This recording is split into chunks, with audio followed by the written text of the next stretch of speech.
Send us more. Rien ne vaut l'artillerie automatique, c'est ce qui avait été écrit quand c'était en petite case. Vous l'aviez vu, Christian Mégolis, ce clip? Non, je l'avais pas vu, non, mais il est très... Alors, ça fait sourire, et c'est aussi destiné aux populations, à nous en fait. À nous, aux destiné à nous, populations. oui. Si je peux rajouter juste un petit mot sur le choix de Gainsbourg, d'origine russe. Et c'est une façon aussi de dire que D'origine russe, parce que c'est quand même assez important, parce que il y a une partie des Français d'aujourd'hui qui sont ici de ce Yiddishland, c'est-à-dire l'Ukraine, la Pologne, la Hongrie, la Russie. C'est pas un choix anodin, alors que ses parents avaient quitté le régime bolchevique après 1917. Ah oui, intéressant. Ouais. Oui, non, je pense que ce genre de spot est une façon pour les Ukrainiens de remercier les Français en faisant de la publicité très positive sur les matériels d'armement français. Je pense que c'est le genre de clip qui peut être très viral. C'est fait pour, hein? Oui, c'est fait pour. Et donc, on peut s'attendre dans le futur peut-être à des commandes supplémentaires de canons César grâce à ce type de clip. Est-ce qu'on a les moyens de leur en envoyer plus d'ailleurs, Général Dutartre? On fait déjà un effort substantiel par rapport à ce dont on dispose, et ça ne vous a pas échappé que, je ne sais pas si c'est le président Macron qui l'a dit ou le ministre de la Défense, mais qu'il y avait une commande en cours, je crois, de mémoire avec je ne sais plus si c'est la Norvège ou la Suède, et qu'il y avait une discussion avec ce pays pour qu'une partie de cette commande soit envoyée sur le théâtre ukrainien, pour les forces ukrainiennes. Mathieu? Oui, enfin, donc je crois que c'est le Danemark. C'est le Danemark, oui. Et après, bon, les Danois ne sont pas forcément ravis parce qu'ils doivent aussi renouveler tout leur matériel.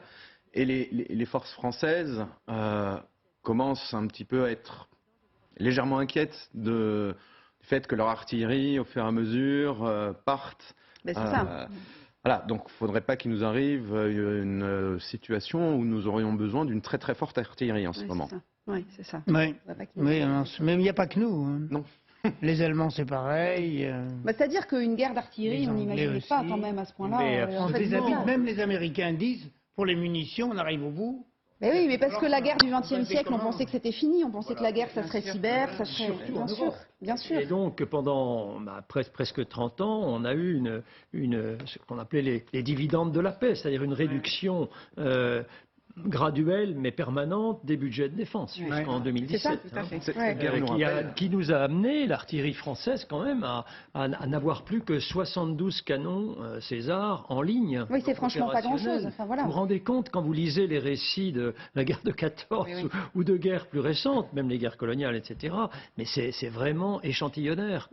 Alors on a réussi à tenir, je dirais, au niveau de la qualité, de la technologie, etc. et à avoir une panoplie de moyens finalement assez complète, mais ça a été au détriment de la quantité. Et on était orienté totalement vers des opérations de gestion de crise à l'extérieur, avec donc très peu de haute intensité. Et si on envisageait la haute intensité, c'était au sein d'une coalition dans laquelle d'autres plus puissants... D'ailleurs, les états-majors français ont passé leur temps à le dire, sur la baisse des... Bien sûr, je vois le général Dutartre qui dit oui dans l'écran derrière, mais effectivement, pour avoir suivi un petit peu les actualités des armées françaises... Ce qui inquiète aussi, ce sont les unités qu'on envoie en Roumanie, qu'on envoie là-bas sur le champ de bataille ou presque. Sur les forces de l'OTAN. Et qui vont nous manquer ici. Alors, c'est un déploiement de la force de l'OTAN. Sens politique. Oui, alors voilà. Oui, on va y revenir si vous voulez. À un moment donné, c'est les militaires qui doivent parler. Ah oui, alors ça, il y en a qui ont essayé. Mais le jour où on se bat, il faut que ce soit les militaires. Il y en a qui ont essayé. On fait une courte pause. On va revenir, on pourra continuer cette conversation si vous le souhaitez. Je voudrais aussi qu'on parle du changement de ton, manifestement en tout cas, de Joe Biden, le président des États-Unis, et puis même de Vladimir Poutine autour de la menace nucléaire. Il y a quelque chose qui s'est passé hier, et notamment parce que la séquence diplomatique était particulièrement intense, notamment hier. À tout de suite. Votre programme avec une équipe de professionnels engagés sur le terrain. Pour vous, avec vous, proche de vous. Groupement national des agents Citroën. Votre programme avec Floa. Mini prêt ou paiement en plusieurs fois. Avec Floa, c'est aussi simple que ça. Floa, simplifier la banque pour faciliter la vie. Ce n'est pas rien, un dépistage de cancer du sein. Mais c'est le meilleur moyen de détecter un cancer précoce ou de s'assurer qu'il n'y a rien. Et la personne la mieux placée pour vous en convaincre, c'est vous. Alors à partir de 50 ans, faites-vous dépister tous les 2 ans. Oui, bonjour, je voudrais prendre un rendez-vous, s'il vous plaît. Je vous en remercierai. Pour un dépistage.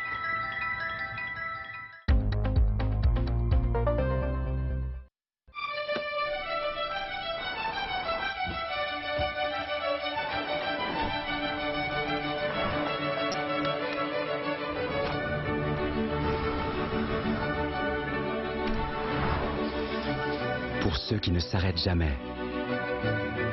Nouvelle utilitaire Renault Kangoo Van E-Tech 100% électrique, meilleure autonomie de sa catégorie, à découvrir pendant les jours Pro Plus du 3 au 12 octobre. Et la salle de bain? Je m'y vois déjà. Vous allez voir, il y a quelques travaux. Mais vous pouvez faire appel à mesdépanneurs.fr, les yeux fermés. On y va? Réparer, rénover, les yeux fermés avec mesdépanneurs.fr. La voiture est prête. On prend la mienne. C'est pas mon genre. Ah, décapotable. Alors, Je suis électrisé. Nouvelle Fiat 500 Red, des 159 € par mois sans condition de reprise. Plus que quelques semaines pour profiter du bonus écologique de 6 000 €.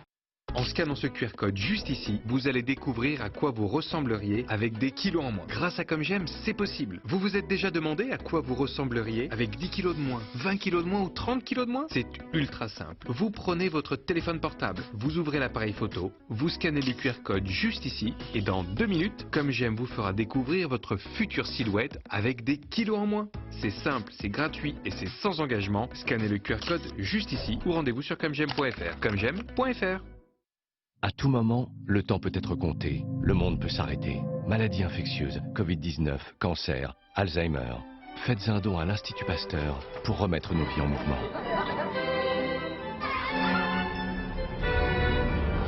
Ensemble, défendons la recherche. Dans la vie, il y a différentes façons de dire au revoir.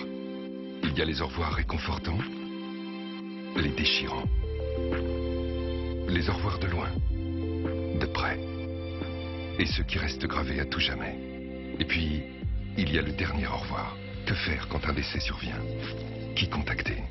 Appelez le 3012, une équipe urgence décès PFG vous prend en charge immédiatement de jour comme de nuit. Urgence décès 3012, un service PFG. La passion et l'exigence. Pour une expérience de conduite unique. L'excellence du savoir-faire japonais. Nouveau Mazda CX-60, hybride rechargeable.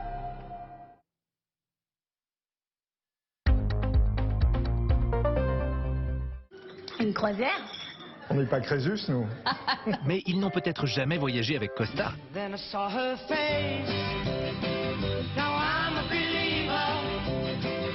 Costa, believe your eyes. Sur laposte.fr, j'affranchis mon colis et je demande le passage de mon facteur. Il le récupère directement dans ma boîte aux lettres. Envoyer mes colis sans me déplacer, c'est simple, c'est sur laposte.fr.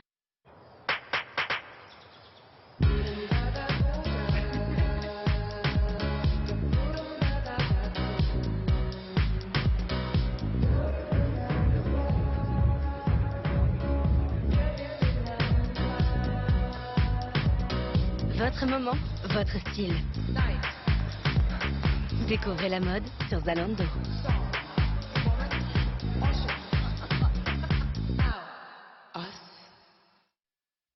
Je souhaitais connaître la valeur de ma voiture. La réponse, vendezvotrevoiture.fr. Je suis allé sur leur site et j'ai très rapidement reçu une offre ferme. Le prix était meilleur que prévu. Du coup, j'ai déposé ma voiture dans une de leurs agences et je l'ai vendue. Recevez votre offre maintenant sur vendezvotrevoiture.fr.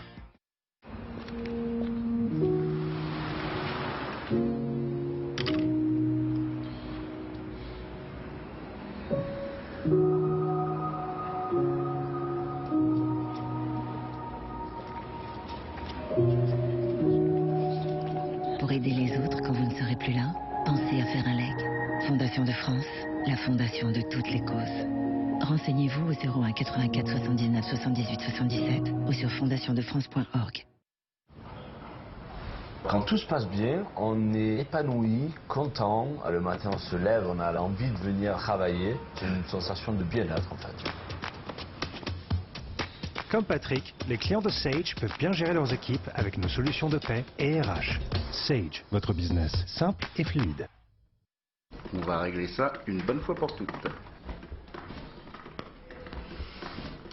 Au fait, pour la fuite chez vous, vous pouvez aller sur mesdépanneurs.fr, les yeux fermés. Ah ok, merci beaucoup. Réparer, rénover, les yeux fermés avec mesdépanneurs.fr.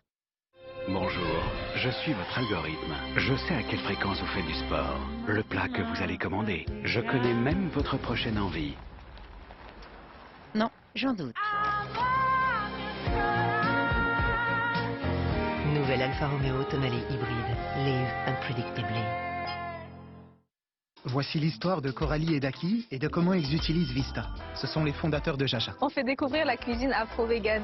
Aussi le logo, les produits dérivés, le site web et tout ce que Vista a créé avec eux.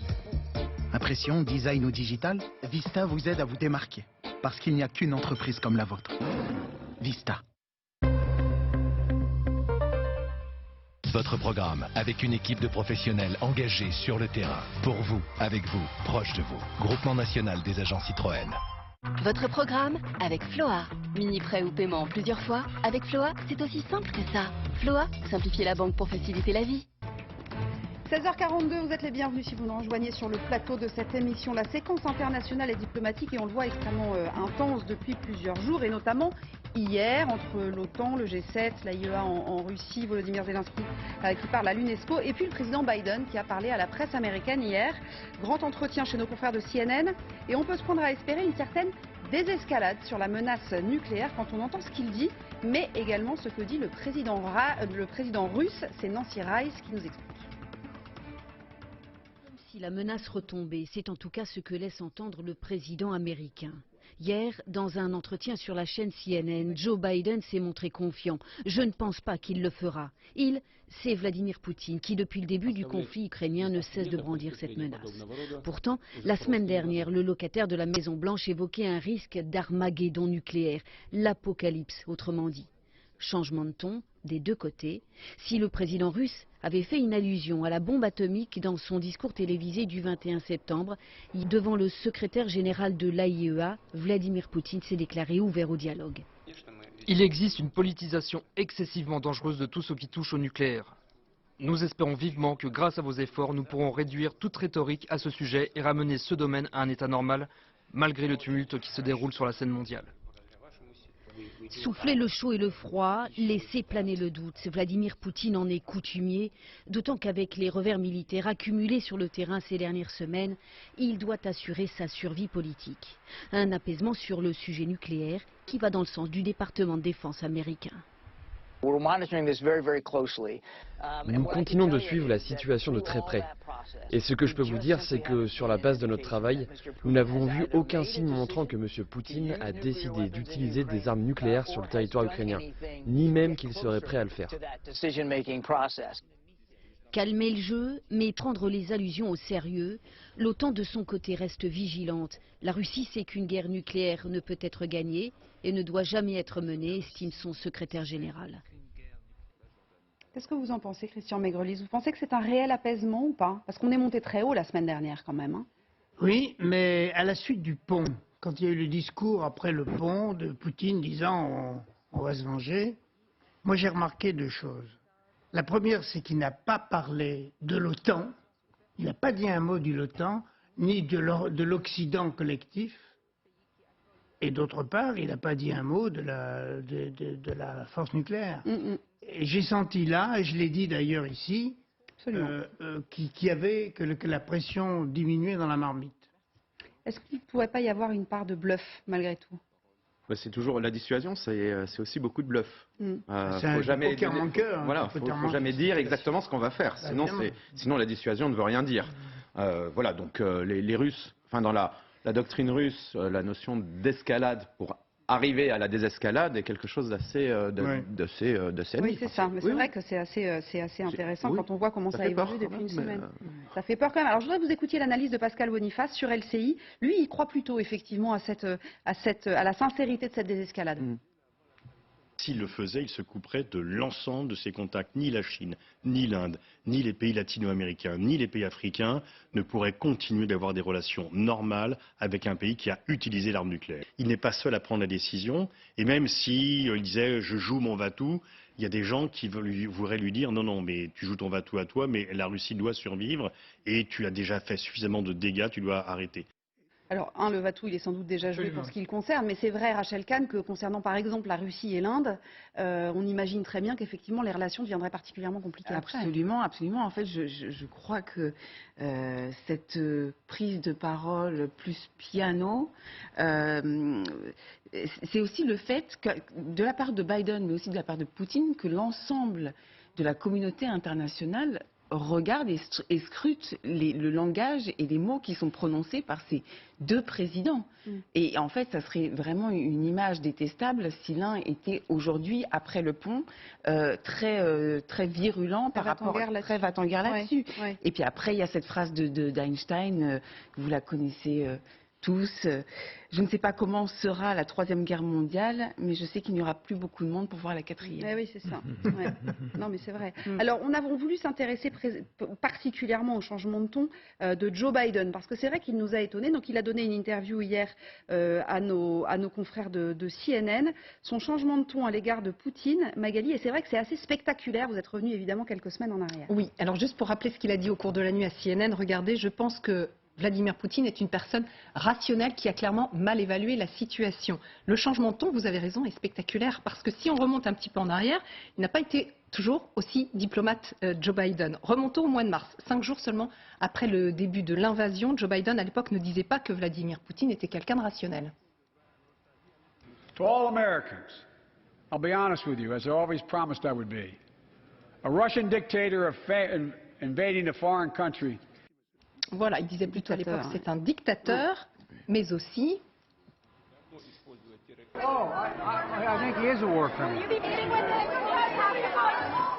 Voilà, c'était la première fois quand même qu'un dirigeant américain tenait de tels propos. Quelques jours plus tard, il dit à la télévision que Vladimir Poutine est un tueur. Le président russe à l'époque lui avait répondu « C'est celui qu'il dit qu'il est ». C'est véridique. Voilà, on en était là. Le 26 mars, Joe Biden est en Pologne. Il se rend alors dans un camp de réfugiés ukrainiens et là, il lâche le mot qui résonne encore aujourd'hui. You're dealing every day with Vladimir Putin. I mean, look at what he's done to these people. What does it make you think? He's a butcher. Voilà, on résume, hein. Boucher, criminel de guerre, tueur, dictateur. Le président américain, il faut dire, à l'époque venait de rencontrer des Ukrainiens qui revenaient de Kharkiv. Il était indigné, il le disait, il assumait. Et il va même plus loin dans la soirée lors de son discours à Varsovie. For God's sake, this man cannot remain in power. Bon, ça s'appelle une gaffe. Anthony Blinken et les ambassadeurs américains ont dû sortir les rames après pour assurer qu'il n'y avait aucune stratégie pour renverser Vladimir Poutine. Sa porte-parole avait alors déclaré que Joe Biden avait l'habitude de parler avec son cœur. Mais il avait continué à le faire encore quelques jours plus tard, au mois d'avril, après la révélation de la découverte de dizaines de corps de civils à Boutcha. Il avait accusé les dirigeants russes de génocide. Il faut quand même savoir que là, on est dans la continuité de la politique de Biden qui, dès le début de son mandat, avait opté pour un ton très très offensif vis-à-vis de la Russie. Le 21 septembre, c'est l'Assemblée générale des Nations Unies. Le ton là est toujours aussi ferme mais un peu plus policé quand même. Russia has shamelessly violated the core tenets of the United Nations Charter. Putin claims he had to act because Russia was threatened. But no one threatened Russia. Et on va juste rappeler que les deux hommes ne s'apprécient pas particulièrement et ce n'est pas nouveau puisque Joe Biden l'avait lui-même raconté. C'était une anecdote qu'il avait racontée au New Yorker en 2011 alors qu'il était vice-président. Il avait rencontré Vladimir Poutine, alors Premier ministre de la Russie. Voilà ce qu'il raconte. Joe Biden dit à Vladimir Poutine « Je vous regarde dans les yeux et je ne pense pas que vous ayez une âme. Pardon. Vladimir Poutine m'a regardé, m'a souri et m'a répondu « Ah, nous comprenons. » C'est quand même... C'est glaçant, là. Ah oui, c'est glaçant et c'est manifestement un concours de muscles, effectivement. Ceci dit, ce changement de ton, donc quand hier soir il dit c'est quelqu'un de rationnel, il a simplement fait une erreur. Qu'est-ce que ça nous dit, Christian Maigrelis? Ça nous dit qu'on pourrait éventuellement aller vers la discussion. Ça nous dit qu'on peut parler. On peut parler, parce que hier, donc évidemment, on va revenir sur ce qu'on a appris hier, c'est que Lavrov nous dit, ah ben vous savez que le président Poutine serait prêt à parler avec Biden. Lancer un bras. Oui, c'est ça, une perche. Il a dit que au G20 à Jakarta, il n'était pas contre l'idée de rencontrer Biden, et Biden a répondu en disant j'ai pas l'intention de rencontrer, mais s'il apporte sur un plateau la basketteuse... La libération de cette jeune femme basketteuse retenue là-bas. Je lui parle. Par conséquent, on est dans une situation qui évolue. Ça se dégèle quand même. Qui évolue au niveau des deux grands protagonistes, parce que le reste, c'est une décision à deux qui vont. Ceci dit, et on en parlait hier, Général, si ces deux-là devaient se rencontrer, alors déjà techniquement, ça va être un petit peu compliqué pour Vladimir Poutine de quitter le pays. Enfin, ça peut peut-être se travailler, mais... Non, mais au G20, ils avaient prévu ça au G20. Alors peut-être, et si ces deux-là devaient se rencontrer, il faut qu'ils aient quelque chose à se dire, effectivement, et donc apporter des propositions, enfin, je veux dire, les Sherpas travaillent quand même en amont de façon extrêmement intense. Évidemment, oui, bien sûr, on n'imagine pas une rencontre de chefs d'État comme ça, sans avoir un ordre du jour, même informel. Oui, c'est ça. Et déjà des ouvertures, parce que s'ils se rencontrent et qu'il n'en sort rien du tout, ça ne sera glorifiant ni pour un ni pour l'autre. Oui, parce que c'est un fusil à un coup, si je veux dire. Exactement. Il n'y a qu'une cartouche là-dedans. Il faut toute une série de conditions préalables pour que cette réunion ait lieu. Pour ma part, moi j'ai quand même des doutes sur le fait, ou alors ça montrerait qu'il y a une réelle évolution côté russe. Moi je voulais ajouter une réflexion au sujet du nucléaire et puis de la baisse des tensions. On peut qu'être réconforté d'apprendre ou de découvrir qu'en fait il y a des discussions permanentes entre les Russes et les Américains. Et qu'à travers ce qu'ils se disent, la déclaration et la communication évoluent de part et d'autre, ce qui peut expliquer qu'à un moment, comme l'a dit Magali tout à l'heure, on ait un Biden extrêmement offensif et même agressif, vouant Poutine aux gémonies, et puis qu'après ils disent finalement on peut peut-être parler de quelque chose ensemble. Vous voyez. Mais Mathieu Anquet, quand le général dit peut-être que ça peut montrer une évolution des Russes dans peut-être cette envie de discuter, je ne sais pas si vous avez vu ce qui est écrit dans le bas de l'écran depuis tout à l'heure en rouge, ça va revenir. Mais demain, Vladimir Poutine y rencontre le Turc, Erdogan, et manifestement le Kremlin s'attend à ce que Erdogan propose des avancées d'un point de vue diplomatique. Erdogan s'est toujours positionné comme étant disponible pour réconcilier Ukrainiens et Russes. Mais sur le changement de Biden à l'écart de Poutine, j'ai envie de dire qu'il n'a jamais traité Poutine, sauf si je me trompe, de quelqu'un de fou ou d'irrationnel.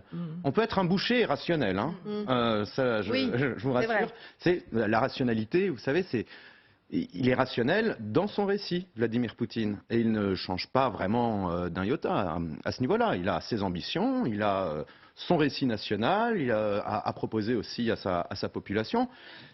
Mais il n'est pas irrationnel. Non, mais Biden met quand même un pied dans la porte. Voilà. Mais Biden met quand même un pied dans la porte en disant si l'affaire de la basketteuse était réglée, et potentiellement on pourrait se parler. Ceci dit, il y a quand même aussi autre chose, Rachel Kahn, c'est qu'il a quand même des élections de midterm dans 3 semaines. Absolument. Mais ça rentre évidemment en ligne de compte. Mais ça, évidemment, et c'est ce que je disais tout à l'heure sur l'opinion publique. Il n'a pas du tout intérêt, Joe Biden, à se montrer extrêmement virulent par rapport à Poutine. Après, il y a autre chose. Et effectivement, je vous rejoins par rapport à la rationalité. C'est qu'en fait, il va y avoir des négociations. Si jamais tout se passe bien, d'un côté les négociations diplomatiques, mais de l'autre, il y aura toujours ce droit qui est un gros caillou dans la chaussure de Poutine et la qualification des crimes de guerre qui vont rester là. Voilà, et ça va rentrer dans la négociation. Et alors, qui peut rentrer dans la négociation, la diplomatie parallèle, etc., etc. Il y a un homme dont on parle beaucoup en ce moment. Alors, je vais vous expliquer ce qu'il se passe. On sait que la Russie travaille depuis très longtemps pour avoir des relais d'opinion un peu partout dans le monde. Il y en a dans tous les pays, sans doute dans quasiment tous les métiers. Regardez un article qui a été publié, un tweet, publié par Ian Bremmer. Ian Bremmer, c'est un politologue américain. Et voilà ce qu'il écrit. Il dit Elon Musk m'a dit qu'il avait parlé directement avec Poutine et le Kremlin de l'Ukraine. Il m'a aussi dit quelles étaient les lignes rouges du Kremlin. J'admire depuis longtemps Musk en tant qu'entrepreneur unique et qui change le monde, ce que j'ai déjà dit publiquement. En revanche, ça n'est pas un expert en géopolitique. Alors Elon Musk lui a répondu en disant j'ai jamais parlé à Vladimir Poutine depuis 18 mois et à l'époque c'était pour parler de l'espace, donc non, je ne l'ai pas rencontré. Souvenez-vous qu'Elon Musk il y a quelques jours avait proposé un plan de paix sur Twitter qui avait été raillé, que d'ailleurs Volodymyr Zelensky lui avait renvoyé un petit peu comme un boomerang. Les Russes, eux, ne s'y sont pas trompés. Ils étaient très contents d'apprendre que Elon Musk avait un plan de paix à proposer qui les satisfaisait manifestement. Et donc, on se prend à rêver à la télé russe qu'Elon Musk puisse être un bon relais d'opinion. Regardez cet extrait. Во-первых, Илон Маск человек действительно талантливый, энергичный, имеет десятки миллионов поклонников, десятки миллионов. Я в его инициативе не вижу ничего предосудительного. Понятно, что она как бы не вполне нас устраивает, провести второе голосование, но, учитывая, что Украина однозначно эту инициативу отвергнет, Почему нам не объявить о том, что мы готовы рассматривать при определенных условиях любые инициативы, которые могут привести о тактике в информационной войне? Украина эту инициативу полностью отвергла. Почему мы не должны сказать, что мы приветствуем любую инициативу, которая приведет к миру? Что это? Мы от этого упадем, но это моментально, как говорится, разнесется по этим dесяткам миллионов поклонников Маска. Christian Maegrelis, vous en pensez quoi? Parce que c'est flagrant et c'est totalement assumé. Hein. Ça diffusera, ça infusera chez les millions de fans de Musk. C'est vrai qu'il est très très suivi sur les réseaux. C'est un homme extrêmement puissant. Bon. Mais je trouve que c'est pas mal qu'un type comme ça, avec ce qu'il a fait, ce qu'il a derrière lui, son passé et puis ses projets d'avenir, prenne... Au fond, c'est la société civile, c'est le top de la société civile qui intervient dans le débat. Et c'est une société civile globalisée. Ouais. C'est un homme qui n'est pas plus américain qu'il est... Enfin, il est sud-africain à l'origine. Il n'est pas plus américain qu'européen ou russe. Il est global, ce type-là. Et je trouve que c'est bien que des types de cette qualité-là s'engagent dans un débat comme celui-là. Parce que il veut conquérir Mars, mais pour conquérir Mars, il faut que la Terre existe encore. Mais quand on demande à un homme comme celui-là, parce que dans sa réponse à Yann Bremer, il dit Musk, parce qu'il reparle de Starlink, qui a beaucoup aidé les Ukrainiens, donc ces satellites qui ont beaucoup aidé les Ukrainiens, et puis on lui demande à un moment, mais enfin, Starlink, à un moment, il y a eu une panne, enfin, il s'est passé des choses. Et lui, il répond, mais tout ce qui s'est passé avec Starlink, c'est secret défense. Mettre dans les mains d'un homme, de la société civile, d'une boîte privée, tout ce qui peut relever du secret défense à ce point-là, est-ce que c'est pas un peu dangereux? C'est aux militaires que je parle. Non, parce que je pense qu'il y a eu un accord qui a fixé les bases sur lesquelles la coopération avec des Ukrainiens avec Starlink s'établissait. Et à partir de là, je ne vois pas l'intérêt qu'aurait Elon Musk de dévier de cet accord sur lequel il travaille avec eux. Donc non, je pense pas qu'il y ait... Et puis, je ne crois pas non plus que Elon Musk, à travers la coopération de Starlink, soit au courant de tout ce que les Ukrainiens font. Hein. Alors sans doute pas. Je pense qu'il y a aussi des communications qui sont cryptées et auxquelles on ne peut pas accéder comme ça en contrôlant simplement le support. Hein.